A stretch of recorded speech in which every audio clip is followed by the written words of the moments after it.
नमस्कार. दत्त जयंतीच्या सगळ्यांना खूप खूप खूप शुभेच्छा. आहे दत्त जयंती ही पौर्णिमा असते.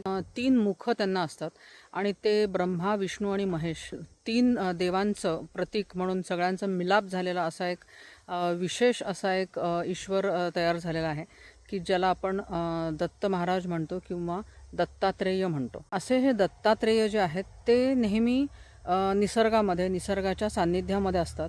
झाडांच्या खाली, जंगलामध्ये, कुत्रे, गायी आणि एखाद्या मोठ्या वृक्षाच्या खाली ते नेहमी असतात. ते ज्या झाडाखाली असतात ते औदुंबराचं झाड, उंबराचं झाड हे माझ्या मागे आहे. अतिशय मॅजेस्टिक असं झाड असतं आणि त्या झाडाविषयी आज दत्त जयंतीच्या निमित्ताने थोडीशी माहिती मी देणार आहे. उंबराचं झाड हे फायकस फॅमिलीमधलं एक झाड आहे. वड, पिंपळ, उंबर ही सगळी एकाच फॅमिलीमध्ये असणारी झाडं असतात. जनरली फळं जी असतात ती फांद्यांना आणि अशी लांब देठ येऊन त्याला ती फळं लागण्याची जनरली झाडांची स्टाईल बघितली जाते. पण हे जे झाड आहे ह्याचं वैशिष्ट्य असं आहे की जी फळं त्याच्या डायरेक्ट मोठ्या खोडाला किंवा मोठ्या फांद्यांना ती जॉईन झालेली असतात.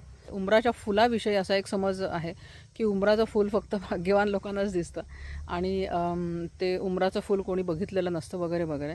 तर उंबराचं ते असं विशेष फूल मी तुम्हाला असं दाखवणार आहे. अतिशय भाग्यवान लोकांना जे दिसणारं फूल आहे ते मी आज तुम्हाला दाखवणार आहे दत्त जयंतीच्या निमित्ताने. हे उंबराचं झाड आहे आणि अतिशय मोठा बुंधा त्याचा आहे. खूप प्रचंड मोठा बुंधा आहे. त्याच्यावरती इथे मशरूम्स आलेले आहेत. मॉसने सुद्धा इथे बस्तान मांडलेलं आहे.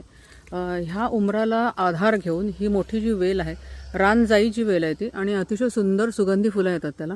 तर ह्या रानजाईच्या वेलेने सुद्धा ह्या उंबराचा आधार घेतलेला आहे. उंबर हे पानगळ वृक्ष आहे आणि त्याच्यामुळे भरपूर पानं खाली पडतात आणि पानं खाली पडल्यामुळे आणि त्यांचं जे काडी कचरा असतो त्याच्यामुळे हे जमिनीचं पोत सुधारण्याची त्याच्यामध्ये खूप चांगली क्षमता असते. पानं जी असतात ती वडाच्या झाडासारखी सिमिलर दिसतात थोडीशी आणि चकचकीत जाड अशी पानं असतात, सहज न तुटणारी. उंबराचं फूल आता तुम्हाला मी दाखवणार आहे. हे बघा, हे जे आहे हे उंबराचं फूल आहे. तर उंबराचं फूल जे असतं हे हा जो आहे हा उंबराच्या फुलाचा देठ आहे आणि त्याचं जे फूल असतं हे त्याच्या देठाच्या आतमध्ये उमललेलं असतं आणि आपण ज्याला अंजीर म्हणतो. आता हे वाईल्ड फिग आहे, एक प्रकारचा अंजीरच आहे एक जातीचा. तर अंजिराच्या आतमध्ये जे छोटं जे बारीक बारीक बिया दिसतात त्याच्या ते बिया असतात. तशाच उंबरामध्ये सुद्धा बिया असतात. आत उमलल्यानंतर त्याला पॉलिनेट करण्याची जी काही निसर्गाने निवडलेली क्लृप्ती आहे ती तुम्हाला मी आता सांगणार आहे. जनरली फुलं जी असतात ती अशी फुलतात आणि त्याच्यावर मधमाशा किंवा कीटक किंवा वारा ह्या सगळ्यांनी ते पॉलिनेट होतात आणि अशी पॉलिनेट झालेली फुलांच्या पासून नंतर फळं तयार होतात. पण उंबर हे जे जात आहे ह्याच्यामध्ये ज्यावेळेला पॉलिनेशन होण्याची गरज असते त्यावेळेला एक विशिष्ट प्रकारची वास्प असते. अतिशय छोटीशी 2-3 मिलीमीटर एवढी वास्प असते आणि ती वास्प जी असते ती ज्यावेळेला फळं पिकायला सुरुवात, त्याचं जे फूल जे असतं ते ज्यावेळेला मॅच्युअर होतं त्यावेळेला त्याचा एक विशिष्ट सुगंध त्या फुलामधनं बाहेर यायला सुरुवात होतं. त्या वास्पला लगेच समजतं आणि ती वास्प बऱ्याचशा वास्प त्याकडे त्या फळांवरती फुलांवरती येतात आणि ह्या फुलाच्या आतमध्ये एक छोटंसं छिद्र करून त्या वास्प आतमध्ये जातात. वास्प आतमध्ये गेल्यानंतर त्या तिथे अंडी घालतात. अंडी घातल्यानंतर सगळ्या फुलांना ते पॉलिनेट करतात कारण येताना त्यांनी दुसऱ्या एका फुलामधून परागकण आणलेले असतात. तर पॉलिनेट झाल्यानंतर ती वास्प जी असते ती तिथे मरून जाते.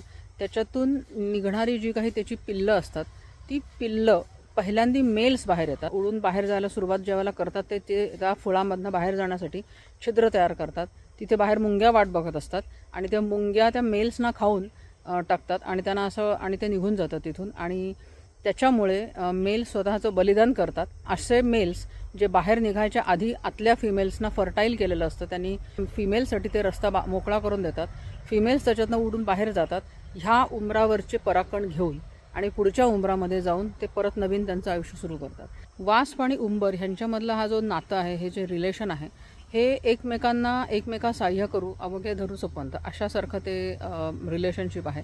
म्हणजे त्या वास्पना वाढण्यासाठी त्यांच्या पिल्लं अंडीना अतिशय सेफ असं उंबराच्या फुलाच्या आत छानपैकी वातावरण मिळतं आणि उंबराच्या फुलाला त्या वास्पच्या माध्यमातून पॉलिनेट होत आहे त्यामधून बीची निर्मिती होते आणि ही बी पुढे जाऊन रुजू शकते. ह्या फळांवरती फीड करणारे बरेच पक्षी, गुरं, शेळ्या, मेंढ्या, बकऱ्या, हरणं, जंगलामधली जी माकडं असतात ती, या सगळ्यांना अगदी छान पक्वान्नासारखी फीस्ट तयार होते.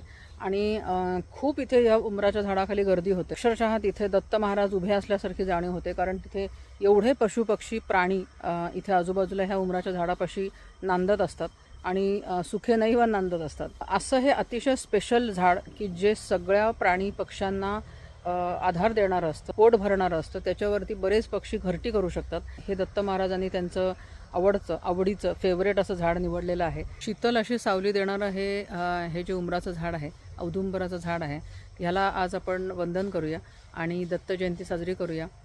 जय गुरुदेव दत्त.